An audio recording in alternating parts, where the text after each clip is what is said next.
আসসালামু আলাইকুম, আমি রামিসা তাসনিম। আমি দশম শ্রেণী বিজ্ঞান বিভাগের শিক্ষার্থী।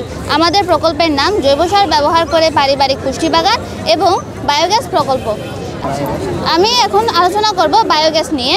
এই বায়োগ্যাসটা ব্যবহার করার কারণে আমাদের কাঠ অথবা জ্বালানির পরিবর্তে আমরা এটি ব্যবহার করতে পারি এবং এটি কার্বন নিঃসরণ কম হয়। আমাদের বায়োগ্যাস থেকে প্রাপ্ত উচ্ছিষ্ট আমরা আমাদের পুষ্টি বাগানে ব্যবহার করব, যা মাটির স্বাস্থ্য রক্ষা করবে, মাটির স্বাস্থ্যকে সংরক্ষণ করবে এবং যা ফসল উৎপাদিত হবে তা নিরাপদ, পুষ্টিহীন এবং বিষমুক্ত থাকবে। আমরা বায়োগ্যাস তৈরি করেছি গোবর এবং পানি দিয়ে। এই বায়োগ্যাসটির প্রকল্প এখানে রয়েছে। আমার নাম শাহিন মজুমদার। আমি রাউজান রামগতিধর রামধনধর আব্দুল বাড়ি চৌধুরী মডেল সরকারি হাই স্কুলের দশম শ্রেণীর বিজ্ঞান বিভাগের একজন ছাত্র।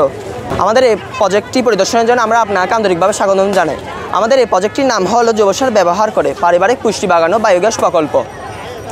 বর্তমান বিশ্বে খাদ্য নিরাপত্তা ও পরিবেশ সুরক্ষা সবচেয়ে বড় একটি চ্যালেঞ্জ। জৈব সার ব্যবহার করে যদি আমরা পারিবারিক পুষ্টি বাগান ও বায়োগ্যাস এই প্রকল্পটি যদি বাস্তবায়ন করতে পারি, তাহলে আমরা যেমন একদিকে নিরাপদ ও পুষ্টিকর খাদ্য উৎপাদন করতে সক্ষম হব, তেমনি আমরা আমাদের পরিবেশের ক্ষতি অনেকটা কমিয়ে আনতে সক্ষম হব। আমরা যদি জৈব সার ব্যবহার করে এই পারিবারিক পুষ্টি বাগানটি গড়ে তুলি, আমরা এখান থেকে যে ফসল উৎপন্ন করব তা হবে সম্পূর্ণ পুষ্টি সমৃদ্ধ এবং নিরাপদ। জৈব সার হলো প্রাকৃতিক উপাদান থেকে তৈরি এমন এক ধরনের সার যা মাটির উর্বরতা বৃদ্ধি করে। এটি পচনশীল জৈব পদার্থ যেমন রান্নার উচ্ছিষ্ট, পচা ফল, পচা শাকসবজি, গোবর ইত্যাদি থেকে উৎপন্ন হয়। এই জৈব সারে মাটির স্বাস্থ্য উন্নত করে।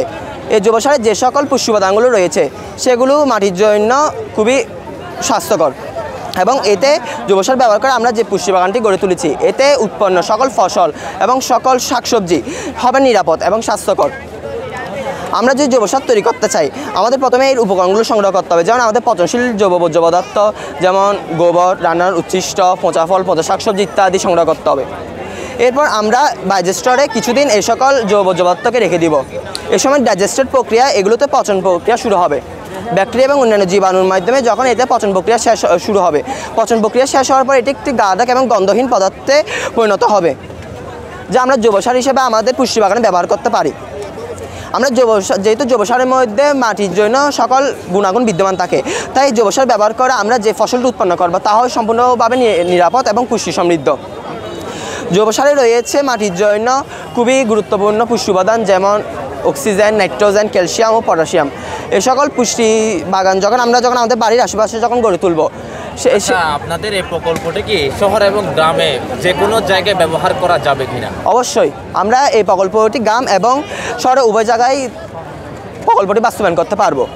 যদি আমাদের মনে করেন শহরে যদি বাড়ির আঙিনা যদি না থাকে, সেক্ষেত্রে আমরা শহরের মধ্যে ছাদের উপরে আমরা এই প্রকল্পটির ছাদ বাগান করে আমরা এই প্রকল্পটি বাস্তবায়ন করতে পারবো।